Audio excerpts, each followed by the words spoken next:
Hello everyone, नमस्कार। स्वागत है आप सभी का अक्षवाट के यूट्यूब चैनल पर। आज की वीडियो में हम समझेंगे सीबीएसई क्लास 12 हिंदी अंतरा किताब की जो हमारी कविता चल रही है उसमें हम करने वाले हैं आज कविता नंबर सेकंड, जिसका नाम है सरोज स्मृति।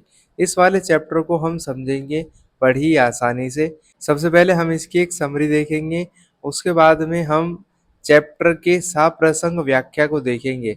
होता क्या है कि बच्चों को जो ये पूरे स्टैंजाज है ये समझ में तो आ जाते हैं, लेकिन पेपर में जो इसका क्वेश्चन आता है ना साप्रसंग व्याख्या का, उसमें बच्चे कंफ्यूज हो जाते हैं। तो मैं आपको ये स्टैंजा बाय स्टैंजा समझाऊंगा भी, साथ ही साथ में इसकी साप्रसंग व्याख्या को भी देखेंगे। बड़े ही आसानी से प्रसंग व्याख्या विशेष इस तरीके से करवाया जाएगा कि सारी चीज आपकी कंप्लीट हो जाएगी। वीडियो थोड़ी लंबी तो होगी पर लेकिन कंप्लीट इंफॉर्मेशन मिलेगी एक ही वीडियो में। तो चलिए स्टार्ट करते हैं वीडियो को।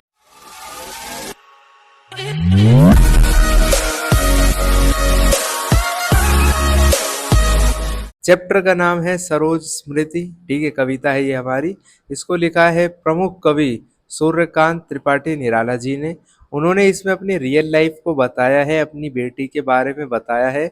अब देखो, जब भी आप कोई कविता पढ़ रहे हो तो हमारा तरीका थोड़ा अलग रहता है। हम पहले कविता के एक बैकग्राउंड को समझते हैं कि कविता लिखी कैसे है, लिखी क्यों गई है। ठीक है, तो देखो पाठ का सार आपको पता होगा तभी आपका मन भी लगेगा पढ़ने में, और आपको पता भी होगी कि क्या बात कहाँ से उठाकर बताई जा रही है। तो देखो भूमिका क्या है। यह कविता महाकवि सूर्यकांत त्रिपाठी निराला द्वारा अपनी पुत्री सरोज के असामयिक निधन के बाद लिखी गई है। यानी कि जो इनकी बेटी है ना सूर्यकांत त्रिपाठी निराला जी की, उसका नाम है सरोज। सरोज की डेथ हो जाती है। ठीक है, असामयिक निधन का मतलब होता है कि टाइम नहीं था डेथ का, लेकिन फिर भी डेथ हो जाए बहुत ही कम एज में। ठीक, तो उसको हम कहते हैं कि असामयिक निधन है। यह केवल एक पिता का दुख नहीं है, यानी कि एक सिर्फ इसमें एक पिता के विलाप को, दुख को नहीं बताया, बल्कि इसमें एक कलाकार के संघर्ष को और समाज की जो विद्रुपताओं के प्रति आक्रोश भी छिपा हुआ है। यानी कि समाज प्रति आक्रोश को भी इसमें दिखाया गया है, ये कवि बताना चाहते हैं। अब देखो होता क्या है, सबसे पहले आप ये चीज समझो कि निराला जी अपनी बेटी सरोज के विवाह के टाइम के सौंदर्य का वर्णन करते हैं। वो बताते हैं कि जब सरोज की शादी हो रही थी तो उस टाइम पे क्या चीजें थी।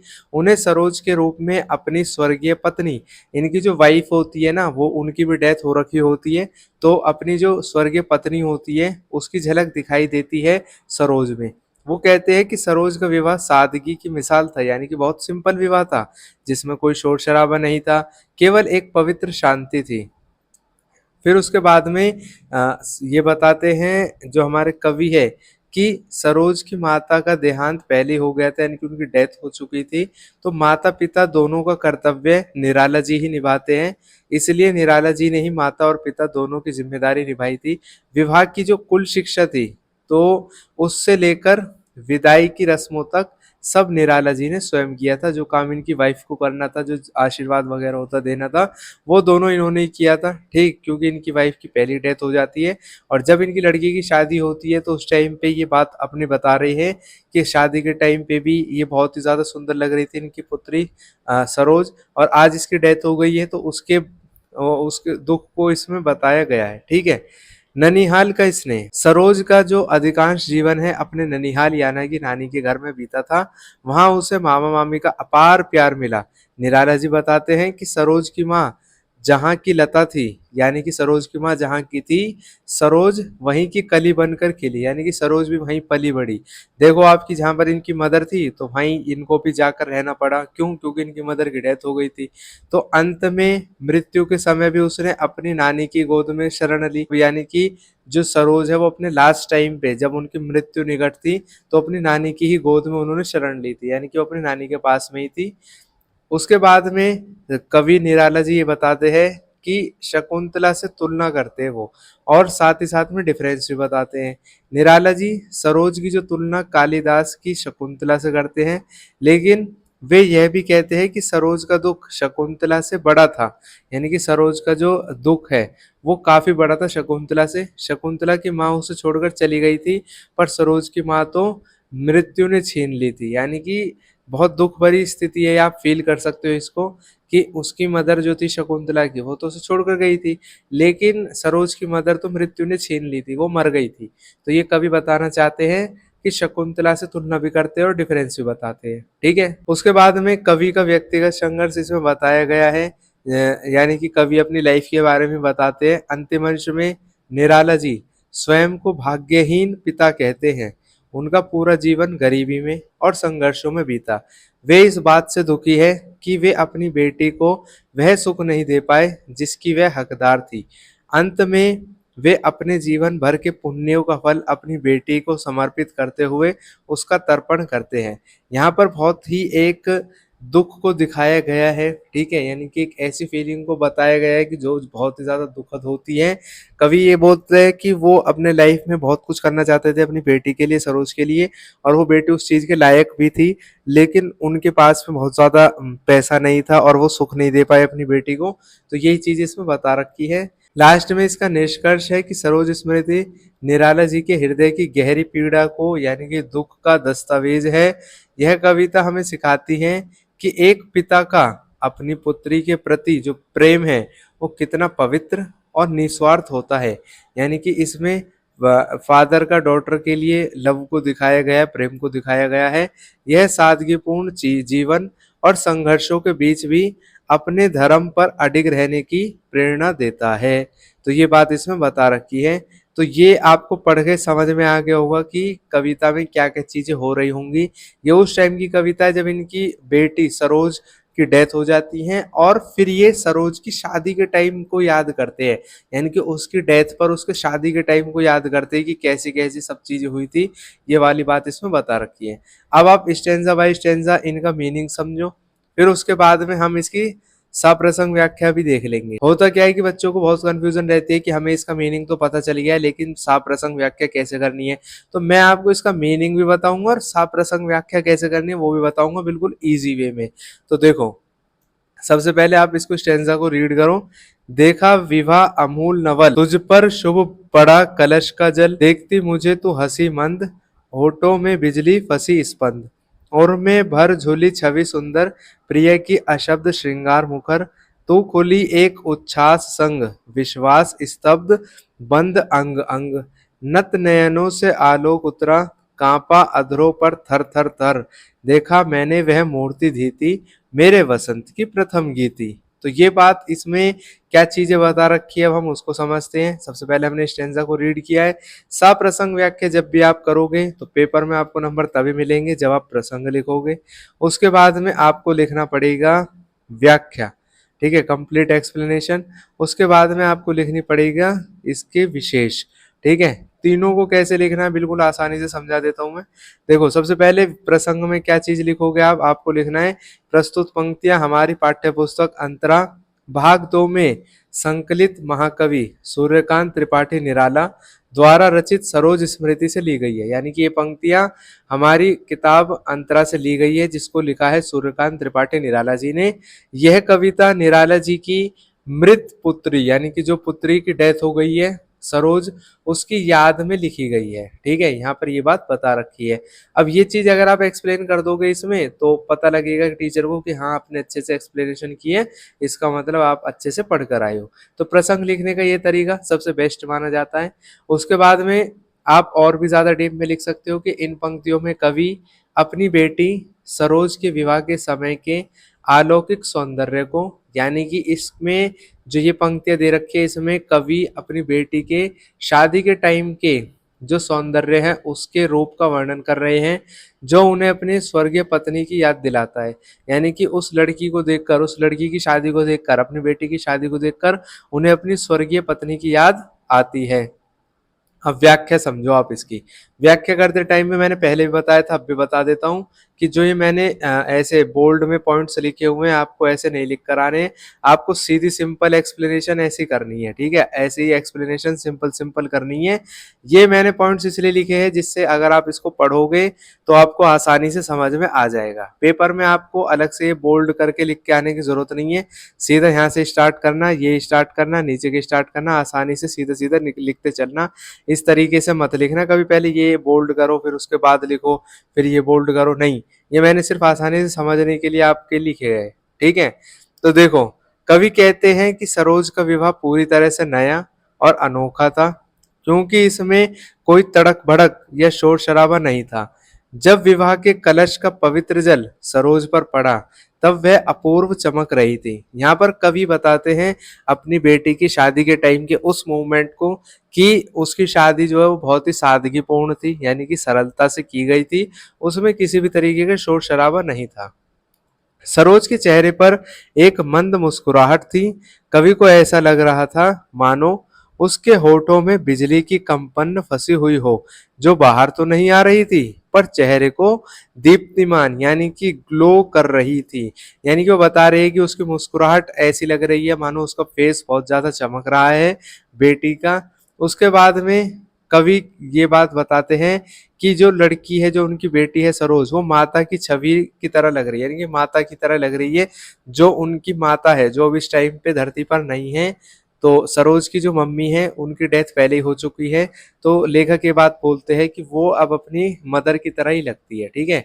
तो सरोज को देखकर निराला जी को अपनी पत्नी की याद आ गई, यानी कि वो अपनी वाइफ को याद करते हैं। सरोज का सौंदर्य ऐसा था, उनकी बेटी का सौंदर्य ऐसा था मानो उसकी माता का सौंदर्य उसके रूप में उतर आया हो। उसके अंगों में एक ऐसा श्रृंगार था जो बिना शब्दों के भी बहुत कुछ कह रहा था, यानी कि अशब्द श्रृंगार मुखर। ठीक, सरोज के झुके हुए नयन से एक दिव्य प्रकाश उतरता हुआ दिखाई दे रहा था, एक अजीब सा प्रकाश दिखाई दे रहा था, और उसकी प्रसन्नता उसके होठों पर थर थर करके कांप रही थी। यहाँ पर कवि सरोज के जो बॉडी के मूवमेंट्स है उसको बताते हैं। फिर उसके बाद में कवि कहते हैं, अंत में कवि कहते हैं, उन्होंने सरोज की उस शांत और धैर्यवान मूर्ति को देखा जो उनके जीवन के सुहाने समय यानी कि वसंत की पहली कविता जैसी सुंदर थी। ठीक, ये बात कवि इसमें बताना चाहते हैं। तो यहाँ पर हमने व्याख्या को देख लिया है किस तरीके से करना है। अब आप अगर एक बार व्याख्या पढ़ने के बाद में दोबारा इन लाइंस को पढ़ोगे, तो एक रिलेशन बनाने में आपको आसानी मिल पाएगी और आप आसानी से समझ पाओगे क्या क्या इसमें बता रखा है। अब आ जाओ विशेष में, कि विशेष में आपको क्या चीजें लिखनी है। तो देखो, जब भी आप विशेष लिखोगे किसी भी चैप्टर में, किसी भी स्टेंजा में, तो आपको ये ध्यान ध्यान रखना है कि सबसे पहले उसकी भाषा लिखनी है, भाषा कौन सी है, फिर उसका अलंकार लिखना है, फिर उसका मुख्य भाव लिखना है। तो भाषा क्या है इसकी, तो आप सिर्फ ये लिख देना कि खड़ी बोली हिंदी का प्रयोग किया गया है। उसके बाद में आप अलंकार में लिख सकते हैं कि थार थार थार में और अंग अंग में पुनरुक्ति प्रकाश अलंकार है। जहां पर दो वर्ड एक साथ रिपीट होते हैं ना, तो वहां पर पुनरुक्ति प्रकाश होता है। उपमा अलंकार, पुत्री के सौंदर्य की तुलना वसंत की प्रथम गीति से की गई है, तो इसलिए यहाँ पर उपमा अलंकार है। वैसे तो आप अगर कोई एक अलंकार भी लिख कर आ जाओगे तब भी सही माना जाएगा। उसके बाद में नेक्स्ट अलंकार रूपक अलंकार भी है इसमें, कि बिजली फंसी स्पंद, यानी कि बिजली जो है वो उनकी मुस्कान में बता दी है, ठीक है। तो वो यहाँ पर रूपक अलंकार का प्रयोग कर रहे हैं। उसके बाद में मुख्य भाव आपको लिखना है। यहाँ एक पिता की अपनी पुत्री के प्रति ममता और उसके वियोग का करुण भाव व्यक्त हुआ, यानी कि उसके दुख का भाव व्यक्त हुआ है। यह विवाह के आनंद और पुत्री के खोने के शोक का एक बहुत अद्भुत मिश्रण है। यानी कि यहाँ पर उनकी शादी के बारे में तो बताया ही गया है, साथ ही साथ में उनकी डेथ हो गई है उसको भी बताया गया है। तो इस तरीके से हमारा फर्स्ट स्टैंजा हो जाता है कंप्लीट, जिसमें सबसे पहले मैंने आपको बताया प्रसंग कैसे लिखना है, फिर व्याख्या कैसे करनी है, और लास्ट में विशेष कैसे लिखना है। अब आ जाओ नेक्स्ट स्टैंजा पर, जो है हमारा श्रृंगार रहा जो निराधार, रस कविता में उच्छ्वसित धार, गाया स्वर्गीय प्रिया संग, भरता प्राणों में राग रंग, रति रूप प्राप्त कर रहा वही आकाश, बदल कर बना मही, हो गया ब्याह आत्मीय स्वजन, कोई थे नहीं ना आमंत्रण, था भेजा गया मौन एक, संगीत भरा नवजीवन के स्वर पर उतरा। अब इसमें क्या बात बता रखी है उसको आप समझो। पहले सबसे पहले प्रसंग ऐसे लिख कर आना है आपको कि प्रस्तुत पंक्तियां हमारी पाठ्य पुस्तक अंतरा भाग 2 में जो कवि है सूर्यकांत त्रिपाठी निराला, उनके द्वारा रचित सरोज स्मृति से ली गई है।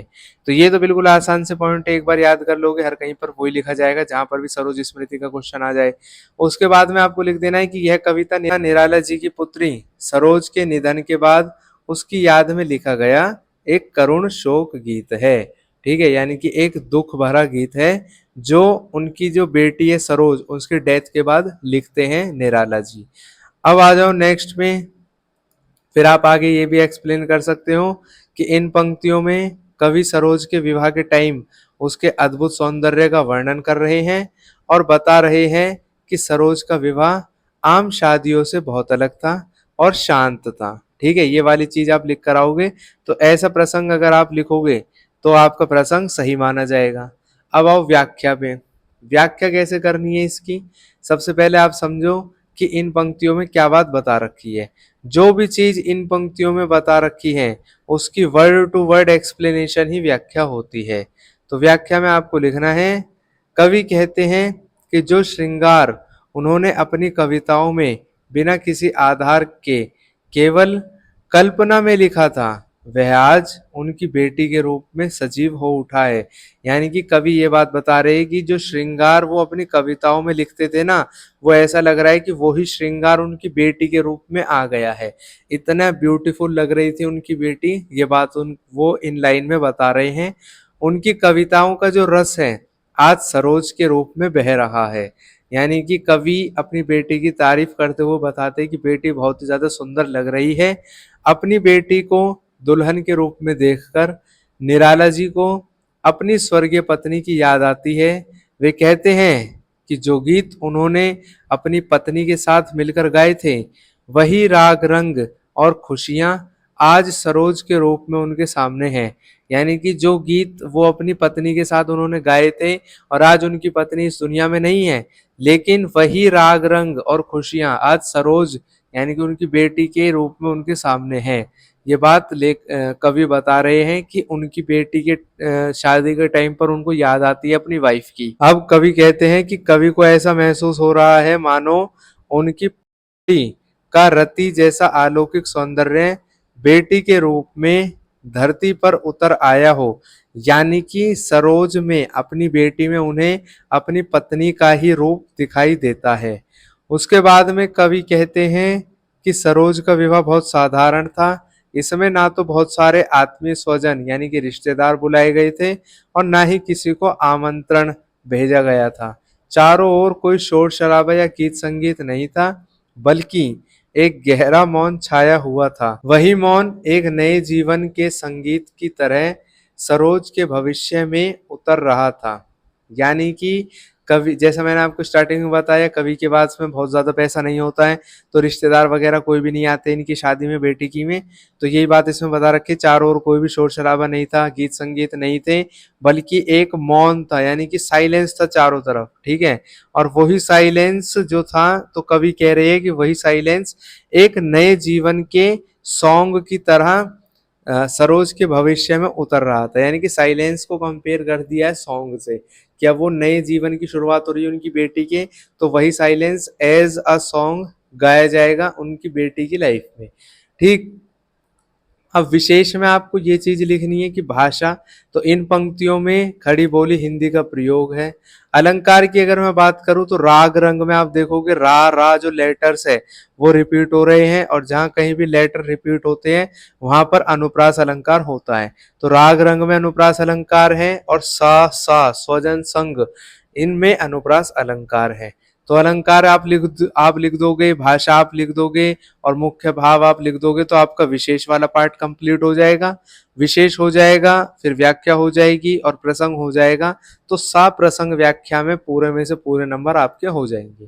ठीक है, अब मुख्य भाव में भी बहुत सारे बच्चे कंफ्यूज हो जाते हैं क्या चीज लिखनी चाहिए। तो जो आपने व्याख्या में एकदम एक्सप्लेन करा है तो उसको एक लाइन में एक्सप्लेन कर दो विशेष में, कि यहाँ पिता का अपनी बेटी के प्रति वात्सल्य प्रेम और अपनी पत्नी के प्रति विरह भाव यानी कि बिछड़ने के भाव का अनूठा संगम दिखाया गया है। या आप बिल्कुल सिंपल वर्ड्स में ये लिख सकते हो कि पिता के दुख को दिखाया गया है। बस जो राइटिंग वाला सेक्शन होता है उसमें आपको ये देखा जाता है कि किस तरीके से आप चीजों को रिप्रेजेंट कर सकते हो अपने खुद के शब्दों में। तो यहाँ पर आप अगर रटी रटाई बातें नहीं भी लिखोगे और बना बना कर चीजें लिखोगे तब भी आपके मार्क्स अच्छे आ जाएंगे। अब नेक्स्ट स्टेंजा में बता रखा है कि माँ की कुल शिक्षा मैंने दी, पुष्प सेज तेरी स्वयं रची। देखो पहले भी स्टार्टिंग में बता रखा था कि इनकी जो पत्नी है निराला जी की, उनकी डेथ हो गई है। तो पत्नी की डेथ हो जाने से माता और पिता दोनों का फर्ज निभाते हैं निराला जी। उनकी बेटी की शादी में, सरोज की शादी में माता का रोल और पिता का रोल दोनों ये निभाते, क्योंकि इनकी पत्नी की डेथ हो गई है, अब वो इस दुनिया में नहीं है। तो उस टाइम के एक पल को याद करके ये कविता लिख रहे हैं कि माँ की कुल शिक्षा मैंने दी, पुष्प सेज तेरी स्वयं रची, सोचा मन में वह शकुंतला, पर पाठ अन्य यह अन्य कला, कुछ दिन रहे गृह तू फिर समोद, बैठी नानी की स्नेह गोद, मामा मामी का रहा प्यार, भर जलद धरा को ज्यों अपार, वे ही सुख दुख में रहे नियत, तेरे हित सदा समस्त व्यस्त, वह लता वहीं की जहाँ कली तू खिली, स्नेह से हिली पली, अंत में भी उसी गोद में शरण ली, मूंदे वृग हर महामरण।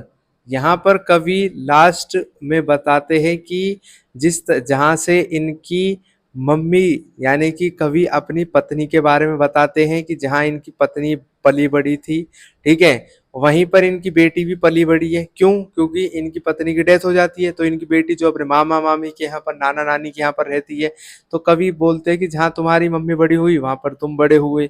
तो इस बात को इसमें बताया गया है। प्रसंग में आपको लिखना है कि प्रस्तुत पंक्तियां हमारी पाठ्य पुस्तक अंतरा भाग 2 में संकलित कवि के बारे में है, ठीक है। जैसे जो लाइनों में लिखा गया आपसे पहले वो आप लिख देना, फिर उसके बाद में आप ये एक लाइन बता देना कि इन पंक्तियों में कवि बता रहे हैं कि माँ के ना होने पर उन्होंने ही पिता और माता दोनों का कर्तव्य निभाया। यहाँ पर माँ का मतलब ये है कि कवि की पत्नी नहीं थी, तो जब उनकी बेटी की शादी हो रही थी तो बेटी की शादी में पिता का रोल और माता का रोल दोनों इन्होंने निभाए, और कैसे सरोज का अधिकतर जीवन अपने ननिहाल के लाड प्यार में बीता, उसको इसमें बताया गया है। अब समझो बिल्कुल आसानी से, अगर नहीं समझ में आया है तो। कुछ बच्चे कंफ्यूज हो जाते हैं कि ननिहाल की बात करी गई है और इनकी मम्मी कहाँ पर पली, ऐसी बात करी गई है।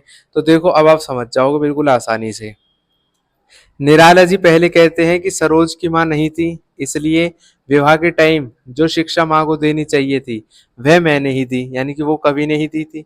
यहाँ तक कि तुम्हारी पुष्प सेज, यानी कि सुहाग की जो सेज है वो भी मैंने अपने हाथों से सजाई थी। शकुंतला से तुलना करते हुए कवि कहते हैं सरोज को विदा करते समय कवि के मन में कालिदास की शकुंतला का विचार आया, लेकिन वो कहते हैं कि सरोज की स्थिति शकुंतला से अलग थी। सरोज कौन है? सरोज इनकी बेटी है। शकुंतला कौन है? जिसके ऊपर कालिदास जी ने नाटक लिखा। शकुंतला की माँ मेनका उसे अपनी इच्छा से छोड़ गई थी, लेकिन सरोज की माँ की मृत्यु हो गई थी। वो अपनी इच्छा से नहीं छोड़कर गई, उसकी मृत्यु हो गई थी। फिर कवि ये बात बताते हैं कि ननिहाल का प्यार मिला था सरोज को।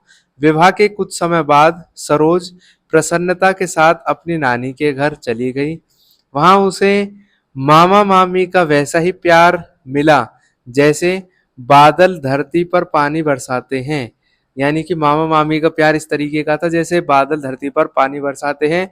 उसके सुख दुख में हमेशा उसके मामा मामी ही साथ रहे और उसके कल्याण के लिए व्यस्त रहे।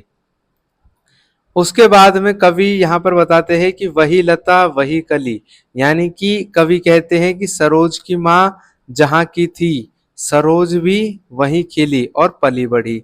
सरोज की माँ को इन्होंने लता बोला है, यानी कि जैसे हमें पता है जो फूल होते हैं कली होती है, तो इन्होंने बोला है कि ये तो लता है क्योंकि इनकी मम्मी बड़ी है, ठीक है, और जो सरोज है वो वहां पर कली की तरह बड़ी हुई थी, ठीक है। तो कवि इसलिए बोलते हैं कि सरोज की माँ लता जहाँ की थी सरोज भी कली वहीं पर पली बढ़ी। अंत में जब मृत्यु का समय आया तब भी सरोज ने अपनी नानी के ही गोद में अपनी आंखें मूंद ली और महामरण यानी कि शाश्वत शांति को प्राप्त किया। यहाँ पर कवि ये बात बता रहे हैं कि जहाँ पर सरोज की मम्मी पली बड़ी थी सरोज भी वहीं पर पली बड़ी, ठीक है, अपनी पढ़ाई पूरी करी और सारे जो जिंदगी के अहम हिस्से थे वो वहां पर किए, और लास्ट टाइम पर डेथ के टाइम पर भी अपनी नानी के यहाँ पर ही उन्होंने अंतिम सांस ली है। ठीक, ये बात कवि ने बताई है। विशेष क्या है इसमें आपको लिखना है कि तत्सम प्रधान खड़ी बोली हिंदी का प्रयोग है। ये सिर्फ ये लिख देना है खड़ी बोली हिंदी का प्रयोग किया गया है। मामा मामी में सदा समस्त में अनुप्रास अलंकार है, और मुख्य भाव आप लिख देना कि यहाँ ननिहाल के प्रति सरोज के प्रेम और निराला जी की विवशता का वर्णन है। या आप लिख देना कि सरोज अपनी मामा मामी के यहाँ पर पली बड़ी हुई थी, तो इस बात को ही लेखक कवि ने बताया है। बस। नेक्स्ट इसका जो हमारा लास्ट स्टेंजा है उसके बाद में हमारी पोयम हो जाएगी खत्म। तो देखो, मुझ भाग्यहीन की तू संबल, युग वर्ष बाद जब हुई विकल, दुख ही जीवन की कथा रही, क्या कहूँ आज जो नहीं कही, हो इसी कर्म पर वज्रपात, यदि धर्म रहे नत सदा मात, इस पथ पर मेरे कार्य सकल, हो भ्रष्ट शीत के से शतदल, कन्यागत कर्मों का अर्पण, कर करता मैं तेरा तर्पण। यहाँ पर कवि बहुत ही दुख में है और क्या बात बता रहे हैं आप उसको समझो। प्रसंग एज इट इज आएगा जैसे पहले हमने लिखा था, आप इसको देख सकते हो। उसके बाद में अब जो मेन लाइन है आप उनको समझो कि इन पंक्तियों में निराला जी स्वयं को भाग्यहीन कहते हुए अपनी बेटी को याद कर रहे हैं और अपने जीवन भर के जो पुण्य हैं उनको अपनी बेटी को समर्पित कर रहे हैं। कवि बोल रहे हैं, निराला जी कहते हैं कि हे पुत्री, मुझ जैसे अभागे पिता का तू ही एकमात्र सहारा थी। यानी कि इनकी फैमिली में और कोई नहीं था, इनकी वाइफ की पहले ही डेथ हो जाती है, या सरोज की मदर की पहली डेथ हो गई है, तो अब खाली सरोज ही थी। तो कवि जो है निराला जी बहुत ज्यादा तंग हो जाते हैं, बोलते हैं कि मुझ अभागे पिता का तू ही एकमात्र सहारा थी, 2 वर्ष बीत जाने के बाद भी आज तेरी याद मुझे व्याकुल कर रही है। कवि अपने जीवन की विफलता को स्वीकार करते हुए कहते हैं कि मेरा पूरा जीवन केवल दुख की ही एक लंबी कहानी रहा। यानी कि कवि कहते हैं कि लाइफ में कोई सफलता नहीं मिल पाई उन्हें, सिर्फ विफलता मिली, और जो पूरा जीवन काल है वो दुख की ही एक लंबी कहानी है। जो बातें मैंने आज तक किसी से नहीं कही, उन्हें आज इस शोक के समय क्या कहूँ। यानी कि पूरी लाइफ में किसी से वो बात नहीं की, तो आज ही वो बात किसी के साथ शेयर करके क्या फायदा। वे कहते हैं कि यदि मैं अपने कर्तव्य के पथ पर चलते हुए नष्ट भी हो जाऊं, यानी कि अगर खत्म भी हो जाऊं तब भी मुझे गम नहीं। यदि धर्म मेरे साथ है तो मैं अपना सिर झुकाकर हर मुसीबत को स्वीकार करूंगा, चाहे मेरे जीवन के सारे अच्छे काम, यानी कि जो शीत पाले के कारण नष्ट हुए कमल की तरह मुरझा जाए, मैं अपने मार्ग से नहीं हटूंगा। यहाँ पर कवि ये बात कह रहे हैं कि उसके सारे अच्छे काम जो है वो भले मुरझा जाए पर वो अपने मार्ग से नहीं हटेगा, अपने धर्म को कंप्लीट करेगा। अंत में एक बेबस पिता अपनी बेटी को श्रद्धांजलि देते हुए कहता है, यानी कि कवि अपनी बेटी को श्रद्धांजलि देते हुए कहते हैं कि हे कन्या, मेरे पास तुझे देने के लिए कुछ नहीं है। मैं अपने जीवन भर के सभी अच्छे कर्मों, यानी कि जो पुण्य किए हैं, उन्हें तुझे अर्पित करते हुए तेरा तर्पण यानी कि तेरा श्राद्ध करता हूँ। यहाँ पर एक बहुत बड़ी बात कवि ने कह दी है कि उनकी लाइफ में उनके पास कोई पैसा वैसा नहीं है, पर लेकिन वो अपने जितने भी अच्छे कर्म हैं, यानी कि जो भी उनके अच्छे बातें हैं, अच्छे कर्म हैं, अपने पुण्य को अपनी बेटी को चढ़ा देते हैं और तर्पण कर देते हैं। विशेष में आप इसकी भाषा, अलंकार और मुख्य भाव को लिख कर आना। भाषा खड़ी बोली हिंदी का प्रयोग है। अलंकार की अगर मैं बात करूं तो सा से सी जहां पर भी हो, जैसे यहाँ पर है शीत के से शतदल, तो वहां आप समझ जाना जहां पर सा से सी से तुलना होती है तो वहां उपमा अलंकार होगा। तो यहाँ भी शीत के से शतदल में उपमा अलंकार है। इसके अलावा मुख्य भाव में आप लिख देना कि यहाँ निराला जी का आत्म संघर्ष और एक पिता की करुणा अपने चरम पर दिखाई गई है। बस और आगे की लाइन भी आप रीड करके लिख सकते हो कि यह हिस्सा दिखाता है कि निराला जी ने जीवन भर के संघर्ष किया, लेकिन अंत में अपनी बेटी के लिए सब कुछ न्यौछावर कर दिया। या आप सबसे सिंपल ये भी लिख सकते हो कि एक पिता के दुख को बड़े ही गहराई से दिखाया गया है। अपने हिसाब से आप मुख्य भाव लिख देना। ठीक, यहाँ पर ये वाली कविता भी हमारी कंप्लीट हो गई, जिसमें हमने अच्छे से प्रसंग, व्याख्या और विशेष कैसे लिखनी है उसको समझ लिया है सरोज स्मृति की। साथ ही साथ में समरी को भी मैंने आपको बता दिया कि समरी कैसी कैसे है। इसकी पीडीएफ का लिंक आपको डिस्क्रिप्शन बॉक्स में मिल जाएगा। इसके अलावा आप हमारे टेलीग्राम चैनल से जुड़कर भी प्रीवियस ईयर के क्वेश्चन पेपर, पीडीएफ वगैरह और नोट्स वगैरह ले सकते हो। वो सारी चीजें फ्री ऑफ कॉस्ट आपको मिल जाएंगी एक्सपर्ट के टेलीग्राम चैनल के ऊपर। इसी के अलावा अगर आपको किसी भी तरीके की कोई भी दिक्कत लगे तो गिवन व्हाट्सएप नंबर पर आप हमें कांटेक्ट कर सकते हैं और अपने रिलेटेड इन्फॉर्मेशन को पा सकते हैं, वो भी बिल्कुल फ्री में। मिलेंगे नेक्स्ट वीडियो सीरीज में, तब तक के लिए खुश रहें, स्वस्थ रहें, जुड़े रहे एक्सपर्ट के साथ। जय हिंद, जय भारत।